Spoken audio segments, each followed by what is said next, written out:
Hi, and welcome to the 4T Podcast. I'm Brian. I'm Austin. And we're here talking about education today. And we're going to be talking about the whole spectrum of education in Japan, from childcare all the way up until university and even into graduate school. So let's start off with childcare. In Japan, there is childcare. There is hoiken, hoikusho, and yochien. Mm-hmm. So hoiken, hoikusho, they are what would be considered preschool or nursery school. Yeah. And yochien would be kindergarten. Right. So what are some of the specifics about kindergarten and yochien? What's taught there? Okay, so kindergarten and your yochien, those institutions, For lack of a better term. right, for lack of a better term, those institutions are usually from 9 a.m. until around noon, 1 o'clock. Mm-hmm. Whereas your hoikusho or your nursery school, which functions as a daycare as well, are usually can start anywhere from 6:30 a.m. and go all the way until 7 o'clock at night, depending on which one you go to. And all of these are publicly owned or privately owned? Well, the yochien and hoikusho can be either or, but the majority of your nursery schools, your hoikusho, hoikuen, the majority of them are all publicly owned.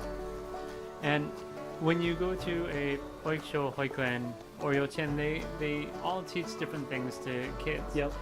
Depending on where you go, they can teach anything from music, calligraphy, even English they teach. Yeah, I think both of us have, with our jobs as ALTs, have both gone and taught at different nursery schools and kindergartens. Yep. Yeah, and the nursery school that my daughter goes to, they do everything from calligraphy, pen calligraphy. They do kanji study. She's 5, so I don't know her kanji. It's already better than mine. They probably do something like, days of the week. Yeah, her kanji's already better than mine. I'm not happy. And then they do. There's optional music classes as well as meals. Yep. Depending, some places do a breakfast if you're lucky, or just a lunch and a oyatsu snack. Yeah, but this is also another good point to talk about as well, is that usually your hoikusho, hoikuen is run by the city, but is run by the fukushi, like the internal affairs, like the city's internal affairs department. And that means that the food that they make for those nursery schools are usually made on site, on location, have the food brought to them. Whereas your yochien or your kindergartens are technically under the Board of Education, which means that the same center that makes the food for the junior high school students and the elementary school students will also make the food for the kindergartens. So sometimes you'll see the buses from the Kyushoku Center bringing the food to the junior high school and then stopping at the elementary schools and the other yochiens or hoikens as well. Well, I know that the hoikuen and hoikushos, if they're run by the city and they're not part of that, they have their own kitchens on the inside. That's one thing that is very interesting to see. You'll always see, well, you're not always, but you can see the workers working in the kitchen in the back, which is really nice aspect for me to see. Something I always enjoy seeing. Yep. Now, one thing to keep in mind is that usually with your yochien or your kindergarten, the quality of education tends to be a little bit more geared toward academic. Whereas your hoikusho or your yochien, while they still teach like the kids numbers and colors and letters, it's run more like a daycare, and there tends to be a more focus on the social aspect of being with everyone else. Yes, that seems to be true. For a lot of the times that I go to teach at the different schools, you can really tell a difference between the hoikushos, hoikuens, and the yochiens. It is a very big difference. Yes. It's very interesting to see. Yes. Usually, like at your hoikusho or hoikuen, the children just wear their normal clothes, their everyday clothes. While at the yochien, usually the kids have their own clothes, but they also have a uniform that they wear at the same time. Like they all have a certain coat that they wear. They have a certain bag that they must bring. They have a certain hat that they must wear when they come to class. Yep. And sometimes they even have a winter uniform as well. They have a formal uniform and a winter uniform and a summer uniform. So there's a lot of clothes to buy sometimes as well. Yes. But it's nothing compared to what you have to buy for elementary school.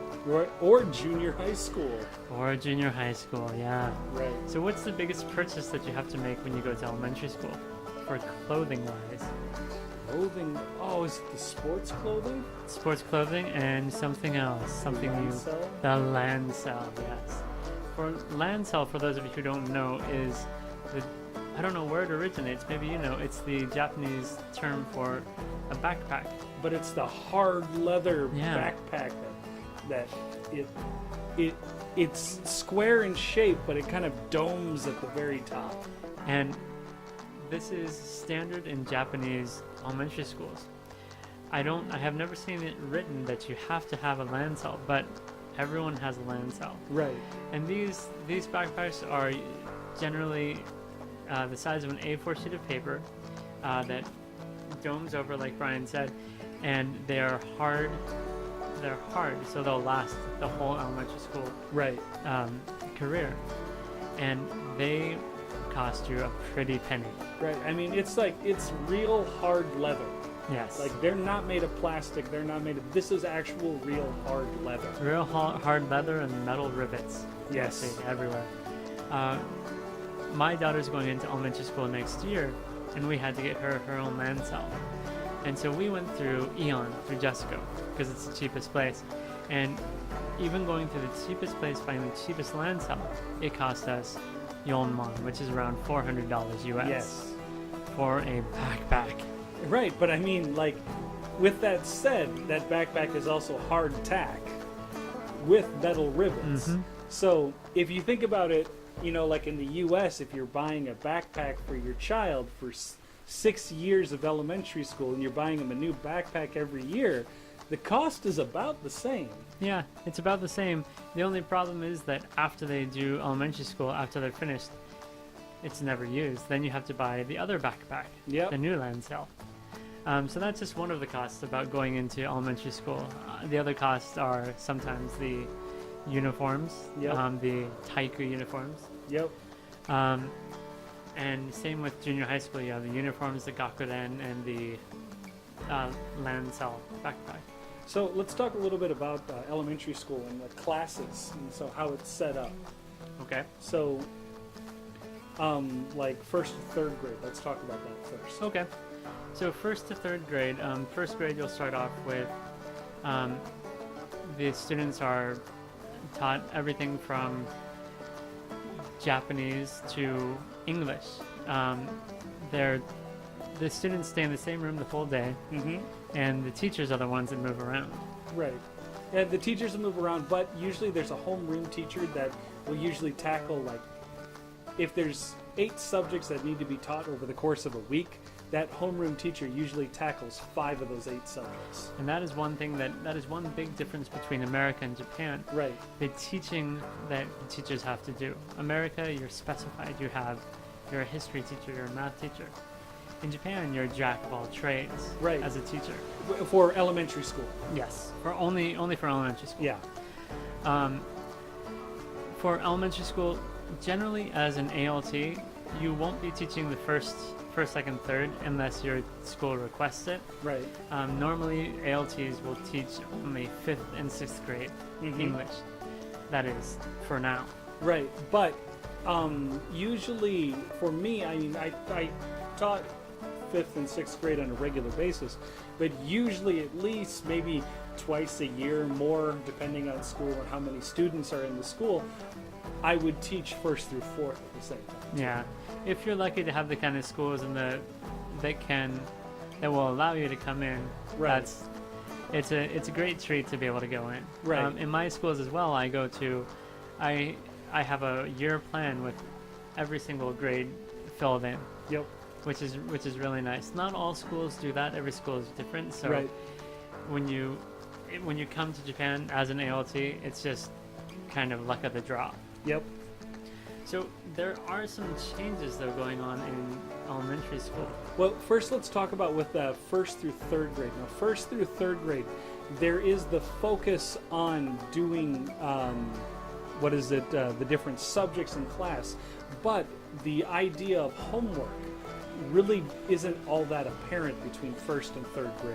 That's true. They don't really heavily apply homework to any of the kids for the first 3 years of school.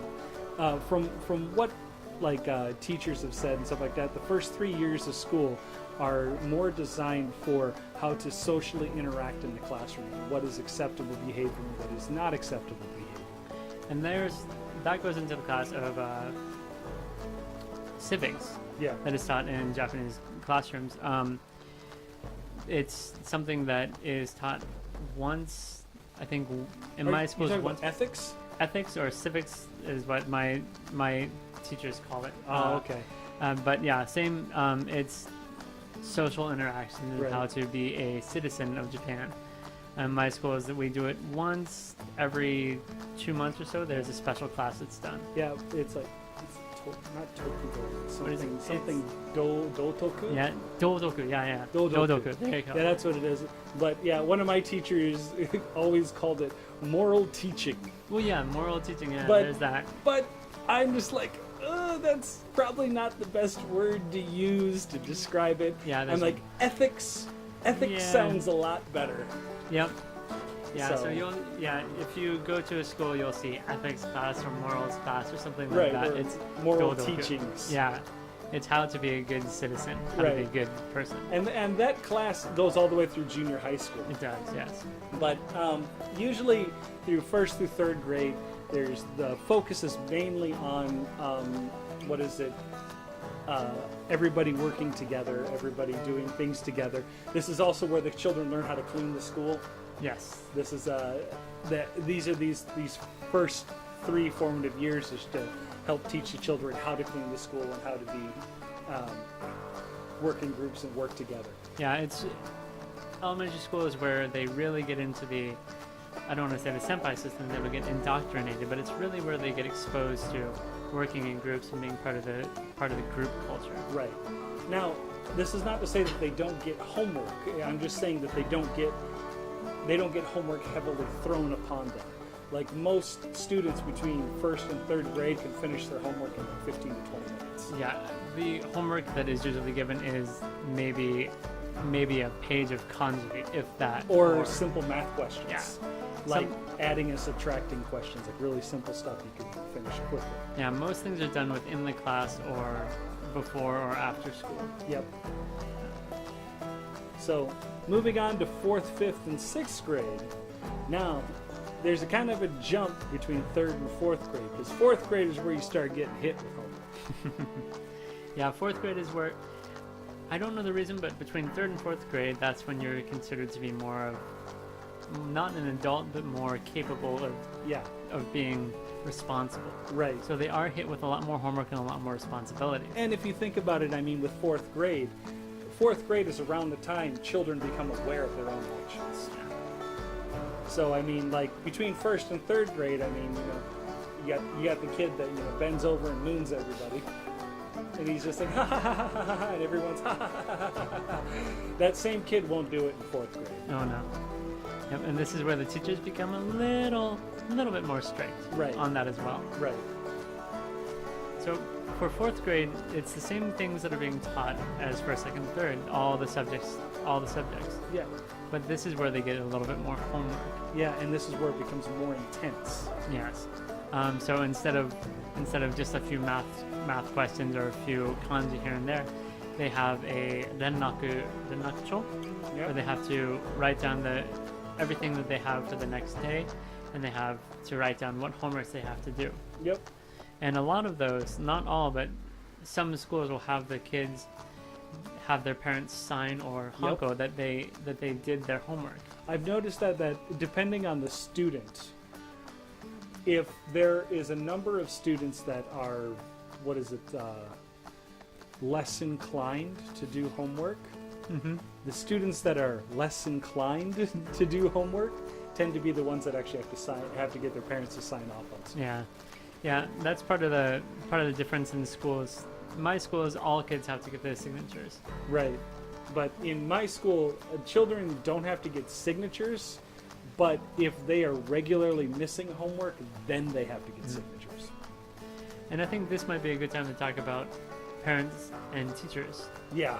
Talking about that just a little bit. Right. One thing that's really different between America or Western countries and Japan is parent-teacher conferences. Yeah.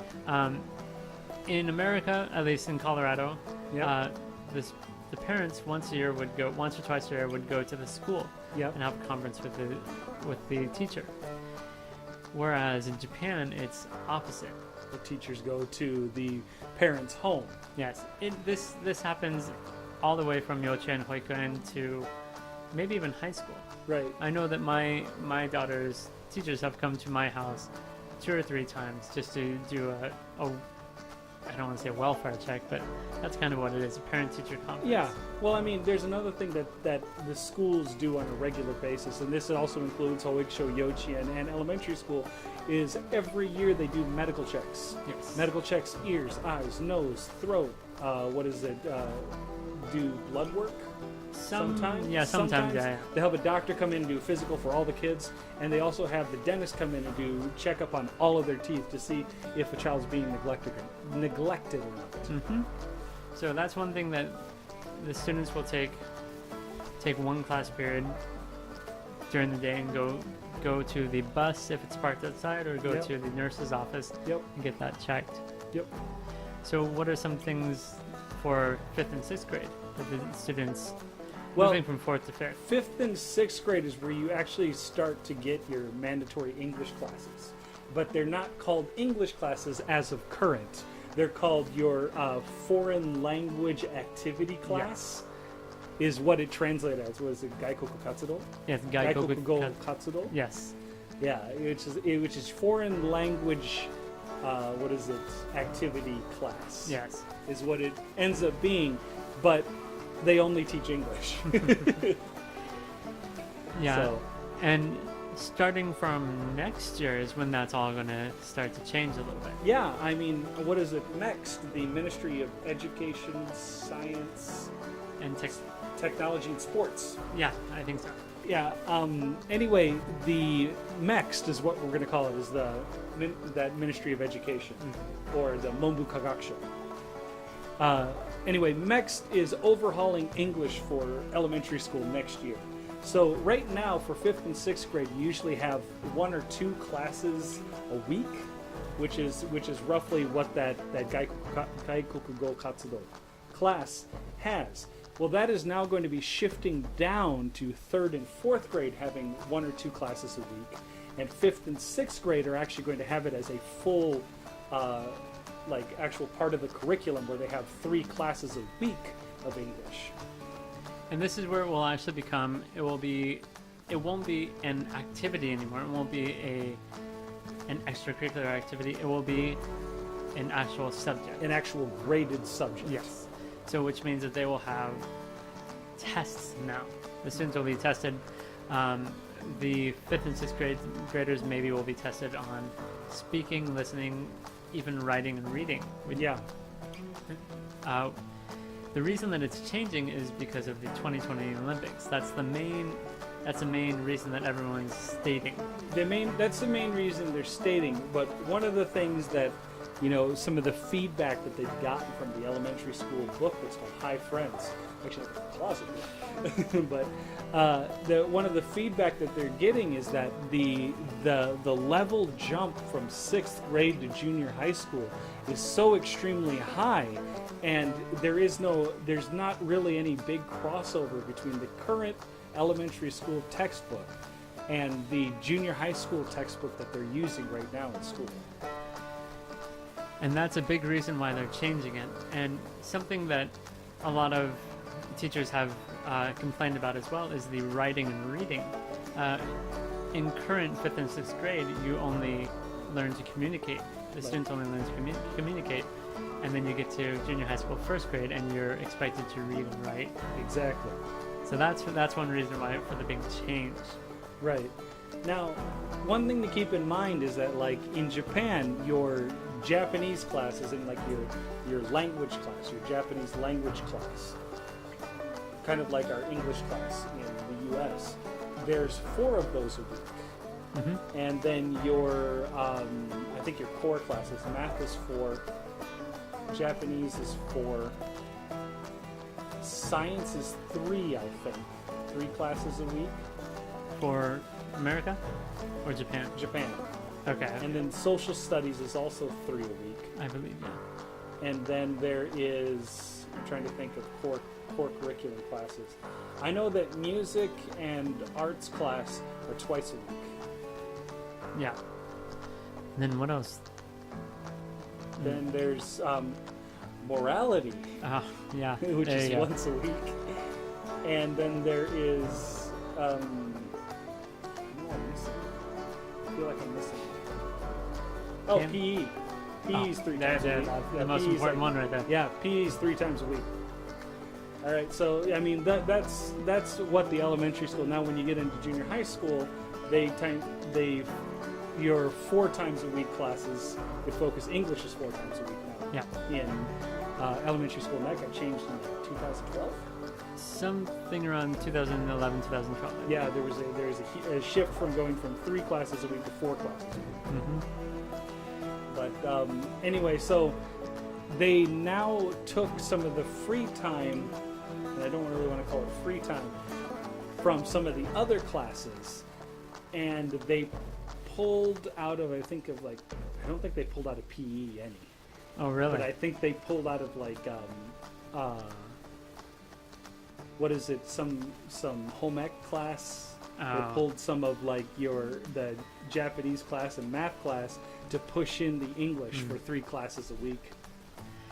It's not going to be long till art and all the other ones are going to be gone. Yeah. Now let's talk about how it's supposed to play out for the teachers that have to teach the English in the class. Now, this is the biggest problem here, because as of right now, 2017, teachers are supposed to be preparing to teach from 3rd grade on. Right. But before we do that, let's take a quick break and we'll come right back. All right.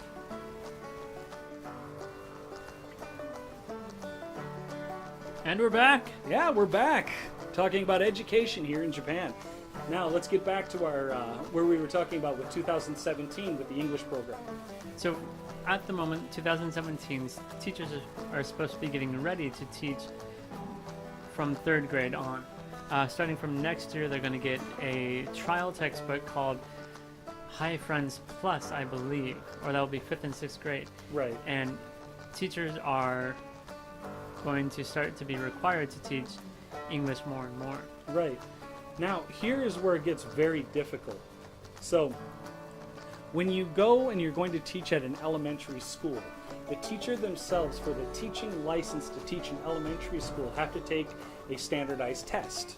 Now, the standardized test that they take is for a general teaching over a course of like 5 subjects that they teach by themselves. Now, once you pass this test, you can become an elementary school teacher. That doesn't mean that they know any English, because there's no English requirement on this test whatsoever. Now, as it's different for junior high school, junior high school, there is focus courses. So you have teachers that are focused on math, you have teachers that are focused on science, and you have teachers that are specifically focused on English. And the test that they take for that specification, they have to demonstrate that they understand the usage of English to a certain extent in order to pass that test. So they actually have to know English in order to pass the test to become a junior high school English teacher. And since we're leveling down English, so 3rd grade will now get the fifth grade textbook, and it'll be leveled from there. This is going to affect the English teachers in elementary school, because now they're going to be expected to teach more in English, and there's been talk of junior high school classes teaching only in English. Right. And the elementary school teachers will have to pass the same standardized test. Right. which could lead to some serious problems with the educational system in Japan, because there will be a lack of teachers. Because as we both know, like, as there are many people that get into the teaching field, there are many inside the field as it is right now that are trying to get out due to like depression, due to just feeling overworked, because teachers are overworked. Yes. And because of that, there has been a big switch in trying to get the teachers to stay on longer and trying to push for more training in the teaching field. But it's been a slow process, and there's still a lot more that could be done. Right. There's plenty that could be done for the teachers, except for one of the problems is that teachers are considered public servants. And according to Japanese law, public servants aren't allowed to go on strike. So if the teachers wanted to go on strike, let's just say like a different unionized group would, they could be arrested for that. Which is the reason why a lot of people are leaving the education field. Right, and looking at different fields instead. So let's switch from elementary school to junior high school and what is taught there. So we talked about the big jump between elementary to junior high school. So let's take a look at this way. So if you're looking at like from kindergarten to first grade, it's like going up a few steps, like the steps to your house. Now, going from third grade to fourth grade is kind of like going up an entire flight of stairs. Now, going from sixth grade to junior high school is kind of like climbing Mount Fuji. Very good. I like that. Or Everest. There you go. So there is a huge jump in responsibilities, huge jump in knowledge base, huge jump in what the students are expected to do. Right. From day one in junior high school, they are put into a regimen of homework. They're put into the regimen of cleaning the school and being part of the club system. Yes. They have to take part in club in the school. Well, or part of some kind of club. Right. I mean, that all plays. We can go into a further podcast discussing this more thoroughly. But basically, if you don't join a club, you're going to be outcasted. But focusing more on what the students are expected to do in class and what they're taught, they have the same core. They have pretty much the same core classes as before. Right. It's just extended more, and I believe they have more English classes as well. Right. Now, depending on the school you go to, will also always determine on what high school and what college you can get into.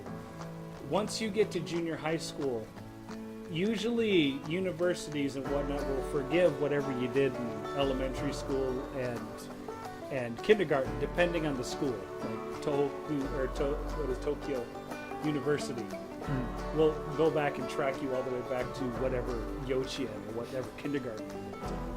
But other universities tend to be more forgiving, but the area they don't forgive is your junior high school grades. And this is because the junior high school, when you get into junior high school, you are not necessarily learning for knowledge, you're learning for test knowledge. You're learning to be able to, for lack of a better term, vomit up your knowledge. Right.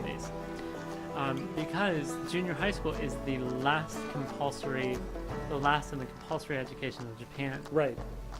So Japan goes elementary, junior high school, stop. And from there you can choose to either go into the workforce or high school. Right, but the difference is that where in the United States what we consider high school starting is 9th grade. But where Japan considers compulsory education ending is 9th grade. So there's still 3 years after your 3 years of junior high school for high school if you choose to go. And what happens when most students don't go to high school is they enter the workforce right away. Yes.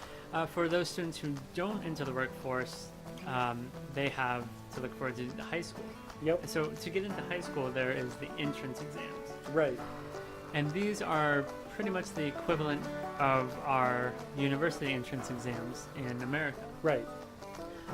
You're tested on everything from English all the way to math and science. Right, and here's one thing to keep in mind. In Japan, depending on your test scores in junior high school will determine which entrance exam at which high school you can take.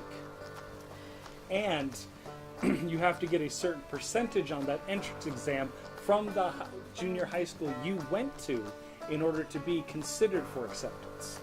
And here's the kicker. If you're good enough to take the entrance exam but you fail, you can't take it again. No. There's one time only. Yeah. But there are some high schools that will allow you to retake the test and they'll be forgiving, but those are few and far between. Very few and far between. So, depending on the high school you go to, now there are low-level high schools in Japan where they have a lower educational standards than some other schools. And usually, when I say low educational standards, I'm not saying that it's bad education. What I'm saying is usually those schools have their education geared towards a certain field or a certain trade. So you would have like a high school that's geared towards doing electrical work, or a high school that's geared towards working in a convenience store. Or high schools that are geared towards farming or construction. But you also have high schools that are geared towards academia, and those high schools are usually where the students go that want to go to four-year university. Some of the high schools here also have their, I don't want to say segregated, but they're girls only, boys only as well. Yes, and usually those are private though. Those are private, and those are expensive as well. Yes. The costs for junior high school are just the uniform and just maybe books. But getting into the universities or the high schools, you have tuition to pay for, you have uniforms and everything else. I remember reading some statistics that were saying that most parents who their students went to a high school just for, in Miyagi, generally just to get into the private high schools, it was around 500,000 yen just for the entrance fee. Yeah. Which the 500,000 yen would be about $5,000. Yeah. Non-refundable. Yeah. And a lot of times with those competitive high schools like that, if you drop below a certain grade point average, you're out. They just kick you out. And they take the money for that year and they just kick you out. And one byproduct of this that's really interesting to think about is in Japan, they have entrance exams for youchiens now. Yes. Which is mind-blowing to me. Right. I hadn't heard about this till earlier this year. Yep. For private kindergartens, private youchiens, there are entrance exams. Well, like I was saying before, certain universities like Tokyo University or like Kyoto University, they will track back your educational record all the way back to your kindergarten. And if you go to a certain kindergarten, this certain kindergarten will require educational standards for those students coming in because they know that Tokyo University and Kyoto University are going to track back all the way to their location.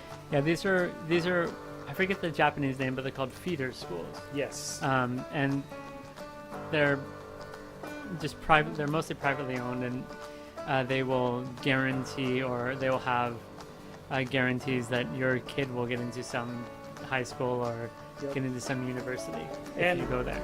Part of this system, actually, I don't want to say it's flawed because it's cultural in Japan and it's been around Japan for years and years and years, but it's extremely difficult for someone to come from a poor background or a poverty background to try and work their way up to get to a place like Tokyo University or Kyoto University. They may have the mental capacity, the ability, all of the all of everything necessary required, and maybe a person that Tokyo University or Kyoto University could use in a certain research department, but because of their economic status or their economic limitations, they're unable to actually enter a college like that. Now, not to say that that isn't unheard of, but it is fairly rare for someone from a lower economic background to be able to make it in. Right. So, like we said before, the gap from junior high school to high school is basically the gap from compulsory education to higher education. So, for higher education in Japan, it starts in high school. So, yes. Excuse me. So, as an example, let's just say somebody who went to like Sendai 3rd High School has a very, very good chance of getting into Tohoku Daigaku, Tohoku University. They have a very good chance of getting into Tohoku University. While a student with the same grade point average at, let's just say, a school in Ishinomaki, and you can pick anyone, whether it's Hebita, whether it is Mangokura, whether it is Koyo. Okay. Yeah, it doesn't matter which one it is. That student would have to work 3 or 4 times harder than the person at Sendai 3rd High School to get into Tohoku University. Now, one interesting thing that has been occurring more and more as time has gone on is foreign students in education. Back in the, I think I would say the 80s, 90s, it was almost unheard of to have foreign students come into Japan. Yeah. Where more and more recently, they've been opening it up to foreign students. You'll see more and more online or on Japanese TV. Yep. The commercials not only in Japanese but sometimes in English as well. Right. Opening that because of either they need more students or they're broadening their horizons.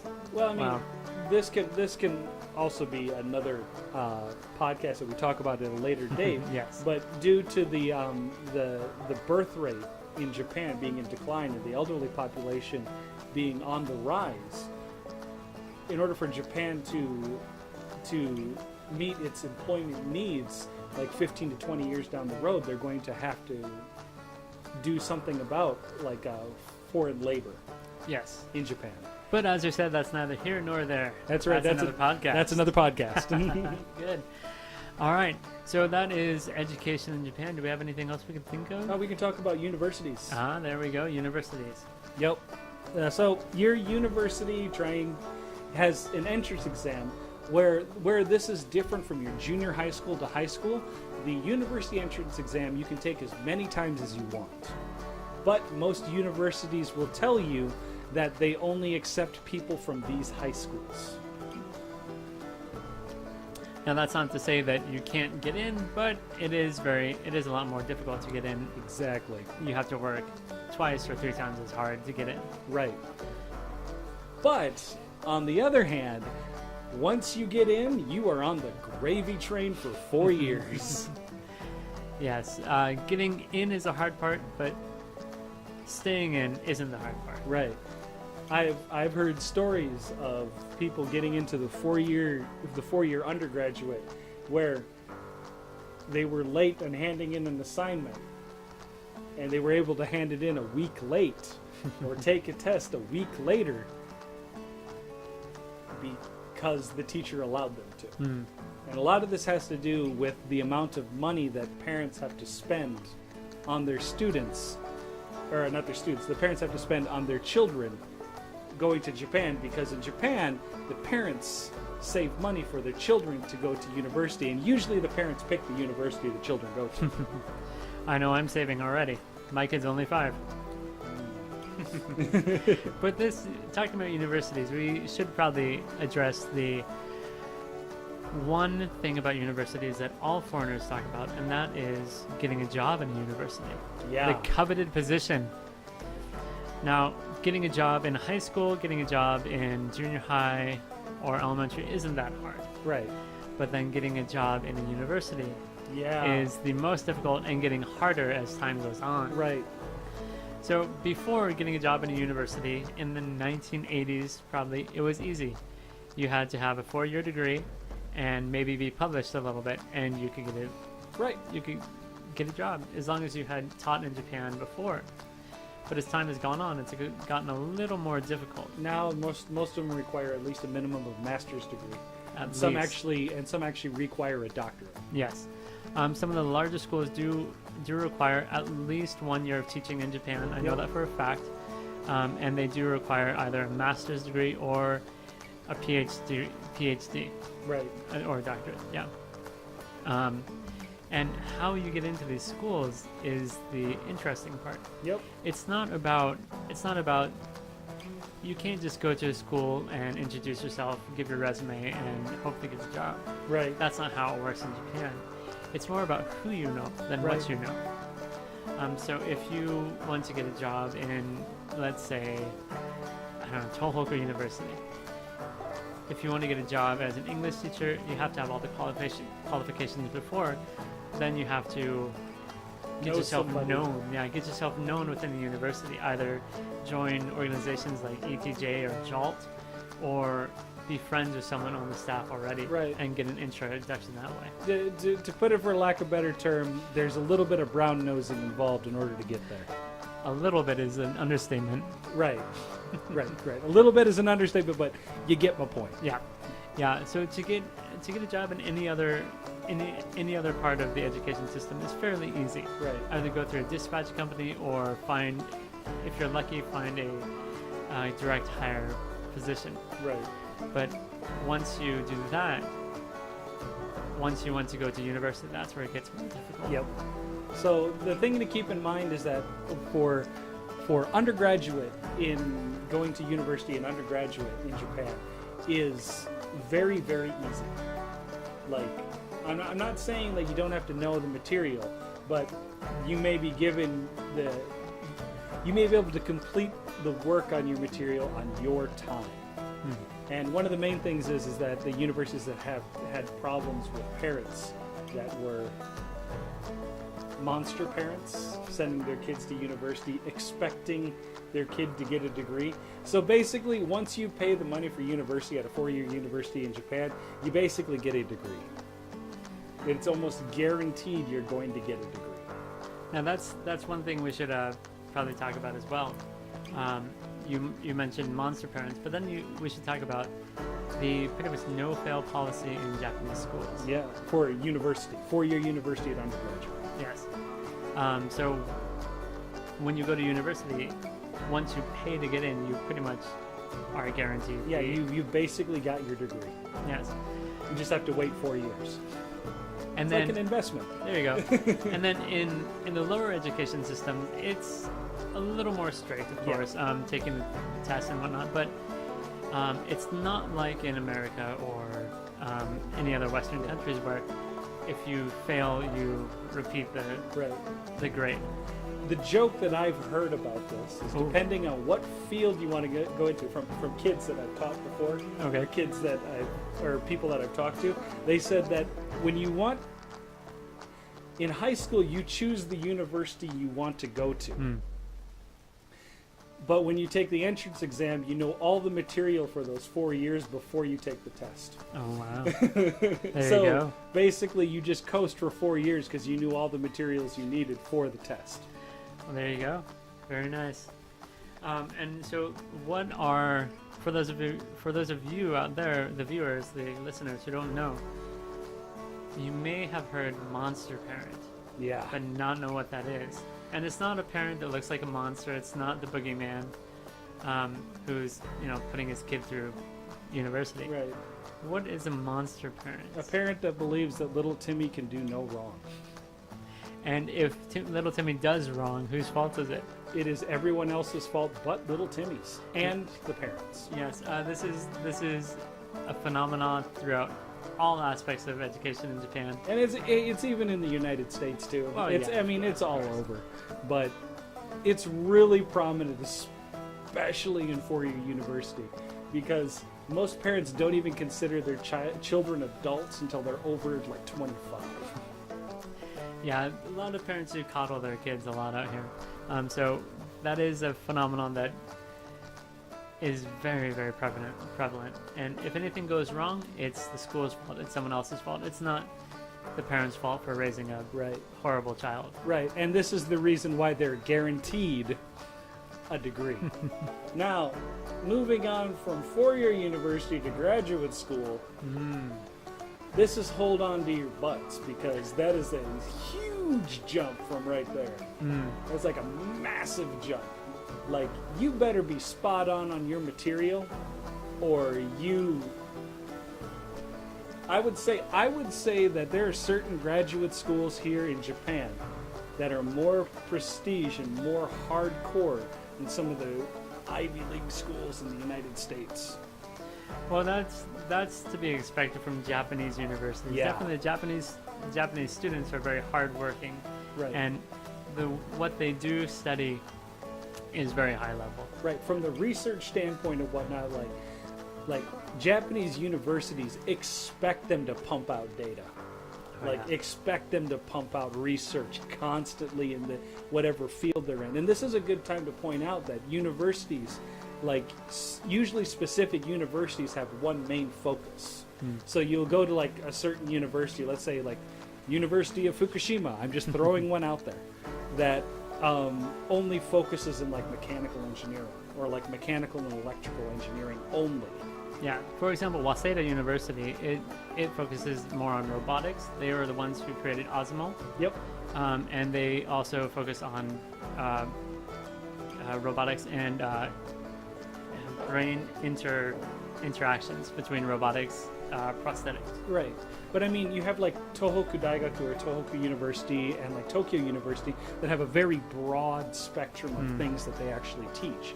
But a lot of other universities don't have that same broad spectrum. A lot of them are specialized and focused. Like, what is it? Tohoku Gakuin? Tohoku, yeah, Tohoku Gakuin University is like for social workers, teachers, and something like isn't that public servants. There you go. I think that's what it is. That is all they focus on. That is it. Yeah, there's all these specified universities as well as the broad universities as well, which is why students put in so much work, and parents are so dedicated to putting their students through, because they need to know what the future will hold for them. And getting into graduate school is very difficult in Japan. Very difficult. You have to be overqualified for the position to get it. Yeah. As we stated before, it starts in kindergarten. Yeah. Anyway, I think that's all we got for education. Yeah, my brain's shot. Mine too. Talk to you later. Bye. Bye.